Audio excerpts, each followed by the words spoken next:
നമുക്ക് ബാലന്റെ കോമഡിയുടെ ഇന്നത്തെ നല്ലൊരു കഥ കേട്ടാലോ? വീഡിയോ ഇഷ്ടപ്പെടുവാണെങ്കിൽ ഒന്ന് ലൈക്ക് ചെയ്ത് ഹൈപ്പ് ചെയ്യാൻ മറക്കരുതേ. അതോടൊപ്പം തന്നെ ആദ്യമായി കാണുന്നവരാണെങ്കിൽ സബ്സ്ക്രൈബ് ചെയ്യാനും മറക്കരുത് കേട്ടോ. അങ്ങനെ ഒടുവില് എന്ത് ചെയ്യണമെന്ന് അറിയത്തില്ല ഇല്ലാത്തൊരവസ്ഥയില് ശ്രീദേവി അവിടെ ഇരുന്ന് പൊട്ടിക്കരയാണ്. ഒരു വശത്ത് ആനന്ദ് കരയുന്നു. ബാലന് ഒന്നും ഒരിക്കലും ചിന്തിക്കാൻ പോലും പറ്റുന്ന കാര്യമായിരുന്നില്ല ഇത്തിരി മുമ്പ് ഇവിടെ സംഭവിച്ചത്. ആനന്ദ് ഇങ്ങനെയൊക്കെ വിളിച്ചു പറയുന്നു, അല്ലെങ്കിൽ ആനന്ദ് ഇത്രയും കാലം അനുഭവിച്ച ആ മാനസിക സംഘർഷം എത്രമാത്രം വലുതായിരുന്നു അവർക്ക് മനസ്സിലായി.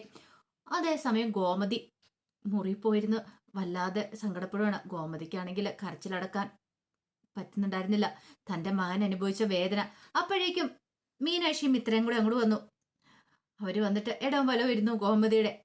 പിന്നീട് മിത്ര അപ്പച്ചിന്നും പറഞ്ഞു വിളിച്ചു, വേണ്ട, നിങ്ങൾ ആരും എന്നെ സമാധാനിപ്പിക്കാനായിട്ട് വരണ്ട. എനിക്ക് സമാധാനം ഉണ്ടാകത്തില്ല. അവൾ ഒറ്റയൊരുത്തി എല്ലാത്തിനും കാരണം. അവൾ ഈ വീട്ടിലേക്ക് വന്നു കയറിയതിന് ശേഷമായി പ്രശ്നങ്ങൾ ഉണ്ടായത്. എന്റെ മകൻ അതിന് എന്ത് തെറ്റാ അവളോട് ചെയ്തത്? അവളും അവളുടെ അച്ഛനും കൂടെ ചേർന്നിട്ട് പാവം ഇത്രയും കാലം ഇത്രയും വലിയൊരു ഭാരം മനസ്സിൽ ഒളിപ്പിച്ചു വെച്ചോണ്ടാ നടന്നിരുന്ന് ഞാൻ അറിയില്ല. അപ്പോഴേക്കും മീനാക്ഷി പറഞ്ഞു, അമ്മ ഇങ്ങനെ വിഷമിക്കല്ലേ, അമ്മ ഇങ്ങനെ സങ്കടപ്പെട്ട് കരയല്ലേ. പിന്നെ കരയാതെ, അവളെ ഞാനേ എന്റെ മരുമകളായിട്ടല്ല മകളായിട്ടാ കണ്ടേ. ഞാൻ അവളുടെ സ്വത്തും പണം കണ്ടൊന്നും അല്ല അവളെ സ്നേഹിച്ചേ. എനിക്ക് അവളുടെ സ്വഭാവം അത്രയ്ക്ക് ഇഷ്ടമായിരുന്നു, അതുകൊണ്ട് അവളെ സ്നേഹിച്ചേ. എന്നിട്ട് അവള് കൂടെ നിന്ന് ചതിച്ചില്ലേ. ഇത്രയും വലിയ ചതി ചെയ്ത് അവളോട് എനിക്ക് ഈ ജന്മത്തിൽ പൊറുക്കാൻ പറ്റില്ല. അമ്മ ഇങ്ങനെയൊന്നും പറയില്ല. അമ്മ എന്തിനാ ഇപ്പൊ ഇങ്ങനെ ടെൻഷൻ അടിച്ച് കരയുന്നേ? ഏതൊരു പ്രശ്നത്തിന് പരിഹാരം ഉണ്ടല്ലോ, ഒന്ന് സമാധാനമായിട്ട് ഇരിക്കുക. പരിഹാരോ? ഇതിനെന്ത് പരിഹാരം? എല്ലാം തുടങ്ങി വെച്ച ഉദയഭാനുവാണ്. അയാളെ ഞാൻ വെറുതെ വിടാൻ പോകുന്നില്ല. എന്റെ മകൻ അനുഭവിച്ച വേദന അത് മാത്രമല്ല, ധർമ്മന് സ്വന്തം അച്ഛനും അമ്മയായിട്ടാ എന്നെയും ബാലയെണ്ണയും കണ്ടത്. എന്നിട്ടോ അങ്ങനെയുള്ള അവനെയാണ് ഇവിടെ നിന്ന് ഇറക്കി വിട്ടത്. അതിന് കാരണം ആരാ? ഈ ഉദയഭാനു അല്ലേ? പാവം നെഞ്ചു പൊട്ടുന്ന വേദനയോട് കൂടിയിട്ട് അവിടെ നിന്ന് ഇറങ്ങിപ്പോയത്. കള്ളനാ അവനെന്ന് എല്ലാരും അവനെ മുദ്ര കുത്തി കഴിഞ്ഞപ്പോ അവൻ എത്രമാത്രം വേദനിച്ചിട്ടുണ്ടായിരിക്കും. അല്ല, പറഞ്ഞിട്ടൊന്നും ഒരു കാര്യമില്ല. എല്ലാത്തിനും കാരണം ആ ഉദയഭാനു അല്ലേ? പെട്ടെന്ന് ഗോമതിയുടെ മനസ്സിലേക്ക് ഉദയഭാനു മോഷ്ടിക്കുന്ന രംഗങ്ങളൊക്കെ കടന്നു വരുവാണ്. ഇത്രയും വലിയൊരു പെരുങ്കള്ളനാണ് ഈ അവരുടെ വീട്ടുകാരുമായിട്ടാണ് ഈ ആലോചന നടത്തുന്നതെന്നുള്ള കാര്യമൊന്നും ബാലേട്ടൻ അറിഞ്ഞ് കാണത്തില്ല. ഇനിയിപ്പം പറഞ്ഞിട്ട് കാര്യമില്ല, എല്ലാം സംഭവിച്ചു പോയില്ലേ. എന്നാലും പക്ഷെ എനിക്കിതങ്ങനെ പൊറുക്കാൻ പറ്റില്ല. അമ്മ ഇങ്ങനെ സങ്കടപ്പെട്ട് കരഞ്ഞിട്ടുണ്ടെങ്കിൽ അമ്മയ്ക്ക് വല്ല അസുഖം ഉണ്ടാവും, അമ്മയ്ക്ക് വല്ല വൈകായികം ഉണ്ടാവും. ഉണ്ടാവട്ടെ, എന്റെ മകൻ അനുഭവിച്ച വേദനയുടെ നഹലൊന്നും വരുന്നില്ലത്. അപ്പൊ പിന്നെ ഞാൻ എന്ത് ചെയ്യണമെന്ന് നിങ്ങൾ പറ. അവള് ഇത്രയും കാലം ഇവിടെ ഉണ്ടായിട്ട് ഒരു വാക്കെങ്കിലും ഇതിനെക്കുറിച്ച് പറഞ്ഞോ? ആരുടെയും എന്തെങ്കിലും പറഞ്ഞോ? ഇല്ലല്ലോ. ഈ കുടുംബത്തില് ഇത്രയും വലിയൊരു പ്രശ്നം ഉണ്ടായിരുന്നു നമ്മൾ ആരെങ്കിലും ചിന്തിച്ചോ? പാവ എന്റെ മോന് എല്ലാം ഉള്ളിലൊതുക്കി എന്റെ മുന്നിൽ നിന്ന് നന്നായിട്ട് അഭിനയിക്കുമായിരുന്നു. ഓരോ ദിവസവും അവൻ അനുഭവിക്കുന്ന വേദന എന്താന്ന് ഇപ്പൊ ഞാൻ മനസ്സിലാക്കുന്നുണ്ട്. പക്ഷെ ഇതിന് ഞാൻ പ്രതികാരം ചെയ്യും. ഈ കോമതി ആരാന്ന് അയാൾ അറിയാൻ പോകുന്നുള്ളൂ.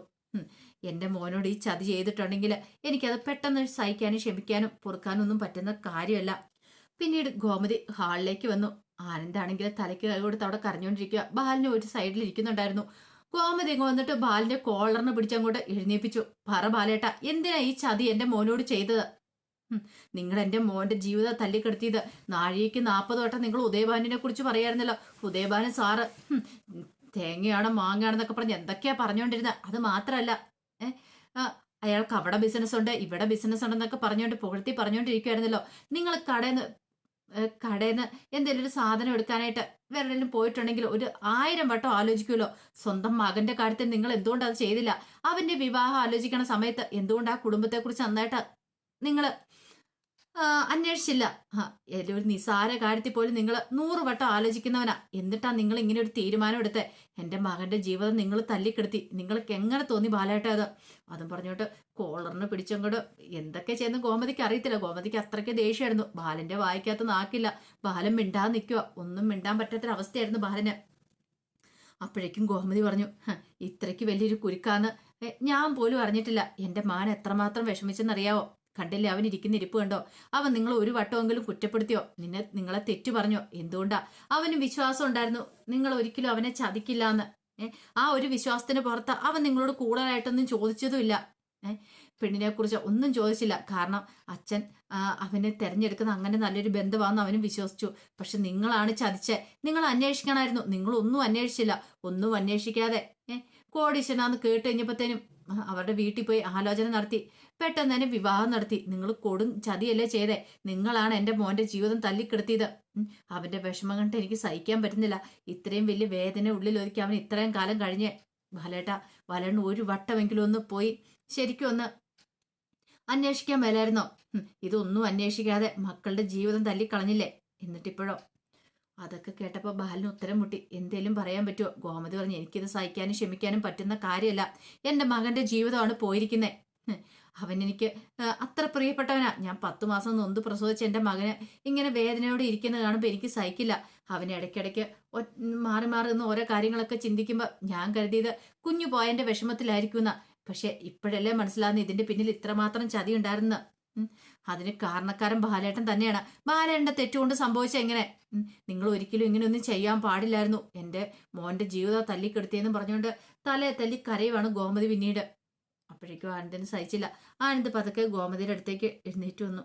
പിന്നീട് ആനന്ദ് വന്നിട്ട് ഗോമതി ചേർത്ത് പിടിച്ചിട്ട് പറഞ്ഞു, അമ്മ ഇങ്ങനെ വിഷമിക്കില്ലേ, സാരമില്ല, പോട്ടെ എന്നൊക്കെ പറയണം എൻ്റെ മോനെന്ന് പറഞ്ഞിട്ട് ഗോമതി ആനന്ദിനെ ചേർത്ത് പിടിച്ചു. പിന്നീട് ബാലന്റെ അരിയിലേക്ക് ചെന്നിട്ട് പറഞ്ഞു, ബാലേട്ടാ, ബാലേട്ടന് ഇതുപോലെ വേദന അനുഭവിക്കുന്നുണ്ടെന്ന് എനിക്കറിയാം. പക്ഷേ എങ്കിൽ നമ്മുടെ മോന്റെ വേദന അത്രയും വേദനയോടും വരില്ല ഒന്നും. അവന്റെ സങ്കടം കണ്ടോ? അവൻ എത്രമാത്രം വേദനിക്കുന്നുണ്ടെന്ന് അറിയാവോ? അതെനിക്ക് സഹിക്കാൻ പറ്റില്ല. ഞാനൊരു അമ്മയല്ലേ. അവന്റെ ഭാവി തന്നെ ഇല്ലാതായി പോയില്ലേ. ഇനി എന്ത് ചെയ്യും? അതിനെക്കുറിച്ച് ബാലേട്ടൻ ചിന്തിച്ചിട്ടുണ്ടോ എന്ന് ചോദിച്ചു. അങ്ങനെ എല്ലാവരും ഓരോ മൂലക്കിരുന്ന് കരയാണ്. പക്ഷെ ശ്രീദേവി അകത്ത് പോയി നിലത്ത് കുത്തിയിരിക്കുക. ശ്രീദേവിക്ക് സങ്കടം സഹിക്കാൻ പറ്റുന്നില്ല. ശ്രീദേവി പൊട്ടിക്കരയുമ്പോഴത്തേനും മീനാക്ഷിയും മിത്രയും കൂടെ അങ്ങോട്ട് വന്നു. രണ്ടുപേരും കൂടെ ശ്രീദേവിയുടെ ഇടവും വലയും ഇരിക്കുകയാണ്. പിന്നീട് മീനാക്ഷി ശ്രീദേവി ചേച്ചെന്ന് പറഞ്ഞ് വിളിച്ചു കഴിഞ്ഞപ്പോഴത്തേനും ശ്രീദേവി പറഞ്ഞു, ഞാൻ തെറ്റൊന്നും ചെയ്തിട്ടില്ല, ഞാൻ ഇങ്ങനെ ആയിപ്പോയതാണ്, എൻ്റെ അവസ്ഥ ഇതായിരുന്നു എന്ന് പറഞ്ഞു. ഞാൻ പറഞ്ഞ ആനന്ദൻ്റെ കല്യാണം ആലോചന വന്നു കഴിഞ്ഞപ്പോൾ എനിക്ക് വേണ്ട, എനിക്ക് വിവാഹം വേണ്ട എന്നും പറഞ്ഞുകൊണ്ട് ഞാൻ മാറുമെന്ന്. പക്ഷെ എൻ്റെ വീട്ടുകാർ സമ്മതിച്ചില്ല. എന്നെ ഓരോ കാര്യങ്ങൾ പറഞ്ഞ് അവർ ബ്ലാക്ക് മെയിൽ ചെയ്തുകൊണ്ടിരുന്നു. ഈ ബന്ധം നടന്നില്ലെങ്കിൽ അവർ ജീവിച്ചിരിക്കില്ല എന്ന് പറഞ്ഞു. അത് മാത്രമല്ല, വിദ്യയുടെ കാര്യം, ഞാൻ കല്യാണം കഴിക്കാതിരുന്നിട്ടുണ്ടെങ്കിൽ വിദ്യയ്ക്ക് നല്ലൊരു ആലോചന വരത്തില്ല, അവളുടെ ഭാവി എന്താവും എന്നൊക്കെ പറഞ്ഞു. എനിക്ക് എന്ത് ചെയ്യണമെന്ന് അറിയണ്ടായിരുന്നില്ല. അങ്ങനെ ഞാൻ ഇതിന് സമ്മതിച്ചത് പോലും. പക്ഷെ എനിക്ക് ആനന്ദേട്ടനെ പോലൊരു മനുഷ്യനെ ചതിക്കണമെന്ന് ഒട്ടും ഉണ്ടായിരുന്നില്ല. അപ്പോഴേക്കും മിത്ര പറഞ്ഞു, ശ്രീദേവിച്ചി പറയുന്ന കാര്യങ്ങളൊക്കെ ശരിയായിരിക്കും, പക്ഷെ ഇവിടെ ആരെങ്കിലും ഇത് വിശ്വസിക്കുമോ? എനിക്കറിയാം വിശ്വസിക്കില്ല എന്ന്. പക്ഷെ ഞാൻ ഈ പറഞ്ഞതിൽ ഒരു തരുമ്പ് പോലും കള്ളത്തരമില്ല. കാരണം എനിക്ക് പിടിച്ചു നിൽക്കാൻ വേണ്ടിയിട്ടാണ് ഞാൻ പിന്നെ ഓരോരോ കള്ളത്തരങ്ങൾ പറഞ്ഞുകൊണ്ടിരുന്നത്. എനിക്ക് വേറെ നിവൃത്തിയില്ലായിരുന്നു. ഞാനിവിടെ വന്ന് കയറിയത് മുതൽ, വലതുകാലം വെച്ച് കയറിയത് മുതൽ എൻ്റെ നെഞ്ച് കിടന്ന് പടപട ഇടിക്കുമായിരുന്നു. എപ്പോഴാണ് കള്ളത്തരങ്ങളൊക്കെ പുറത്തു വരുന്നതെന്ന് അറിയത്തില്ല. എൻ്റെ കള്ളത്തരങ്ങൾ പുറത്തു വന്നു കഴിഞ്ഞിട്ടുണ്ടെങ്കിൽ ഞാൻ എല്ലാവരുടെ മുന്നിൽ ഇങ്ങനെ തന കുടിച്ച് നിൽക്കേണ്ട ഒരു ദിവസം വരും. അതെൻ്റെ മനസ്സിൽ ഇങ്ങനെ ഉണ്ടായിരുന്നു. ഓരോ നിമിഷം ഉരുകിയാണ് ഞാൻ കഴിഞ്ഞുകൊണ്ടിരുന്നത്. എപ്പോഴാണ് പിടി വീഴുന്നതെന്ന് ഓർത്തിട്ട്. അത് നിങ്ങൾക്ക് പറഞ്ഞാൽ മനസ്സിലാവില്ല ആ ഒരു അവസ്ഥ എന്താന്ന്. ശ്രീദേവി ആണെങ്കിൽ അലമുറയിട്ട് കരയുവാണ്. പിന്നീട് മീനാക്ഷിയുടെ മിത്രയുടെ നേരെ നിന്നിട്ട് കൈകൂപ്പുക. ഞാനൊരു തെറ്റും ചെയ്തിട്ടില്ല, നിങ്ങൾ എന്നോട് പൊറുക്കണം. ഒരിക്കലും ഞാൻ ഈ കുടുംബത്തെ ചതിക്കണമെന്ന് വിചാരിച്ചിട്ടില്ല. നിങ്ങളൊക്കെ എത്ര സ്നേഹമുള്ളവരാന്ന് എനിക്കറിയാം. പക്ഷെ എൻ്റെ അവസ്ഥ അതായിരുന്നു എന്ന് പറഞ്ഞിട്ട് ശ്രീദേവി കാര്യങ്ങളൊക്കെ പറയുവാണ്. എനിക്ക് എങ്ങനെയെങ്കിലും പിന്മാറിയ കൊള്ളാമെന്നുണ്ടായിരുന്നു. പക്ഷെ അതിന് സമ്മതിച്ചില്ല. സ്കൂളിലെ കാര്യങ്ങളൊക്കെയാണ് ശരി. അന്ന് ആ കാര്യങ്ങളൊക്കെ വന്നു കഴിഞ്ഞപ്പോൾ എനിക്ക് പറ്റില്ല. കാരണം പിടിക്കപ്പെട്ട് കഴിഞ്ഞപ്പോഴത്തേനും ഞാൻ എൻ്റെ വീട്ടിൽ പോയി പറഞ്ഞതാ, ആനന്ദേട്ടൻ്റെ ജീവൻ തകർക്കാൻ ഇനി എനിക്ക് പറ്റില്ല എന്ന്.